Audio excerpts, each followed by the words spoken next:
The 90s were a wonderful time for cartoons. The decade produced some of the most iconic and creative shows of all time. And when you've watched every episode 100 times each, it's inevitable that fans start to analyze the little details to get more out of it, and sometimes, you put together little clues and discover things that take them to a whole new level. Human brains are wired to see patterns even when there are none, so even if the creators of these cartoons might not have intended the hidden meanings that you draw from them, you still feel like you solved a mystery that no one else noticed. Let's take a look at the craziest and most awesome fan theories for 90s cartoons ever. Ed, EDD, and Eddie are dead. They were dead the whole time is an overused and uncreative trope in fan theories, but while it's usually far-fetched and based on thin evidence, the case for Ed, and Eddie is pretty damning. The theory suggests that the cul-de-sac is some kind of purgatory for children. The most obvious supporting point is that no adults appear in a single episode of the show. Every single kid seems to live by themselves and no one ever even mentions parents. Then there's the fact that every character has a pallid complexion and green or blue tongues, a color change that really happens when people die. In fact, the only characters in show that don't have blue or green corpse tongue are the Conquer sisters, who live outside of the cul-de-sac and exist only to torment the main characters. Why? Because they're lusty demons and torment is their job. Doug Funny suffers from schizophrenic hallucinations. Doug Funny's imagination is a pretty big part of the show, even if you don't buy into the mental illness theory. Doug drifts off into his daydreams in every single episode, often visualizing himself as a quail-themed superhero or a rock star. But the show even goes so far as to show us that he often acts out his daydreams physically. In one episode, he starts having one of his hallucinations when he's riding his bike in traffic and only snaps back to reality when he crashes his bike into a car. His daydreams are so vivid and extreme that he can't separate reality from fantasy, and it nearly kills him on more than one occasion. That's not a daydream at that point. It's a medical diagnosis. Aladdin takes place in a post-apocalyptic future. At first glance, one would assume Disney's Aladdin takes place sometime between 800-1000 AD, but that creates a few problems throughout the film. For one thing, the fez Aladdin wears wasn't invented until sometime in the 19th century, but during Jasmine and Aladdin's magic carpet ride, they pass by the Great Sphinx of Giza as it's being built, which would place them around 2500 BC. This is nothing compared to the genie, though. From the moment he appears, he references 20th century culture, including impersonating Jack Nicholson and transforming Abu into a car. Some have suggested the genie can time travel, but the first thing he says when he's freed from the lamp is, 10,000 years will give you such a crick in the neck, but the earliest known bronze oil lamps didn't exist until at least 3200 BC. So Aladdin has to take place around 6800 AD at the earliest. Miss Frizzle from the Magic School Bus is a Time Lord. Have you ever wondered how Miss Frizzle acquired her magic school bus? What's an ordinary educator doing with a vehicle that can change its shape according to its surroundings? And travel through space and time? To add to that, why would any responsible adult bring young children along to incredibly dangerous places and time periods? That's just what Time Lords do. It's been suggested that Miss Frizzle is River Song, who's not actually a Time Lord, from Doctor Who, but it seems far more likely that Miss Frizzle is actually another renegade Time Lord who ran away from Gallifrey like the Doctor. She's totally bonkers, takes young humans on dangerous adventures, operates a sentient vehicle that travels through time and space, loves science, and dresses in the eccentric style that could only be pulled off by the likes of Doctor Who.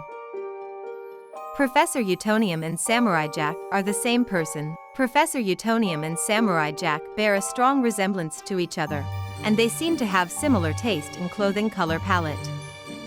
But things get a little more interesting in the first episode of Samurai Jack. Jack wanders through a post-apocalyptic city that bears a striking resemblance to the city of Townsville. When we get a shot of a half-destroyed billboard advertising dog food with the words, "Talking Dog Says." That exact billboard can be seen hanging on one of the skyscrapers in a few episodes of Powerpuff Girls. The same theory suggests that Mojo Jojo genetically altered himself to shapeshift and went back in time to take over the world as Aku.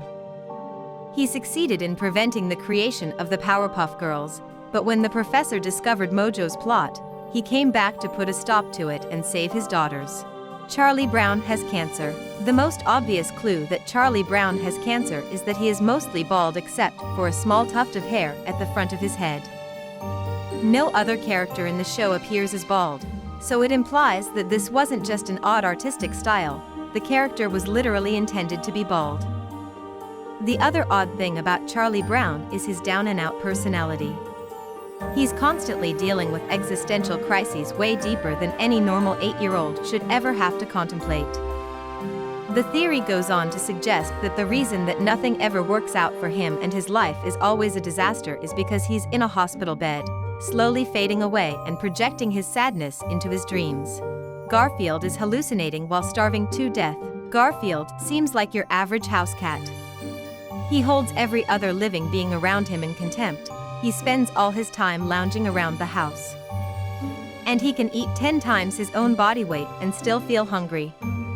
Normal house cats can do that, if they're starving to death. Garfield was abandoned long ago by John. And he's slowly starving to death while hallucinating the memories of a more comfortable life. This theory was even shown to be true in the 1989 Garfield Halloween special. Garfield wakes up to find the house empty, then looks outside to find the windows boarded up and the grass overgrown. It proves so traumatic that he forces himself back into the hallucination and the weekly strip could continue. But we know the truth. Bikini Bottom is the result of nuclear testing. What could possibly ruin the cuteness and hilarity of watching a geeky walking sea sponge interact with an entire town full of wacky undersea creatures? The fact that they're all horrible mutants that resulted from nuclear weapons testing for a start. You don't have to stretch your imagination very hard for this one to fit. Nickelodeon's official synopsis of the show states that Bikini Bottom, the town in SpongeBob SquarePants, is actually part of the real-life Bikini Atoll, specifically right underneath it. Why does this matter? Because Bikini Atoll was an actual testing site where the United States set off nuclear weapons in 1946, just to observe their effects. One bomb specifically was detonated underwater. The resulting explosion was photographed, and every explosion that happens on the show, which happens basically every other episode, is an exact replica of the photographed explosion.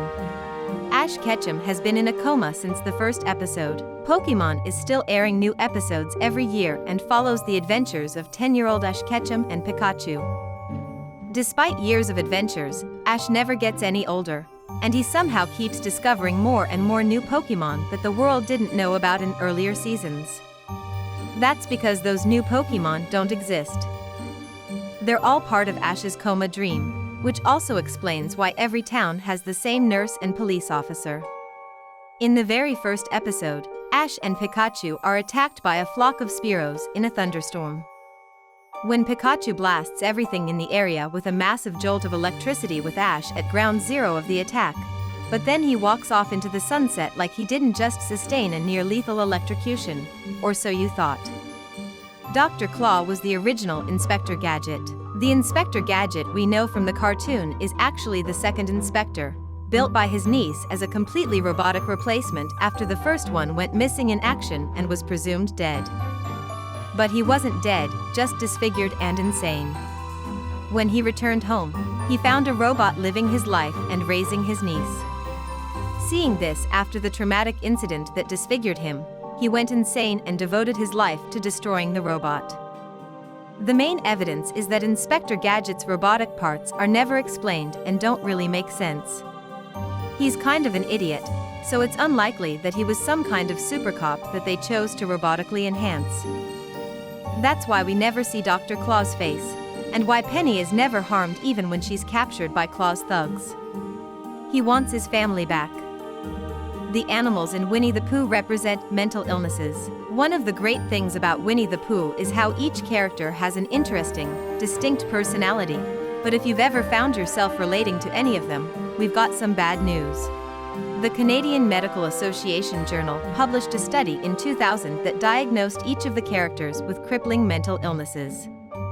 Pooh, with his attention problems, has ADD and impulsivity with obsessive fixations. Eeyore is obviously suffering from depression. Tigger, with his endless energy, has ADHD.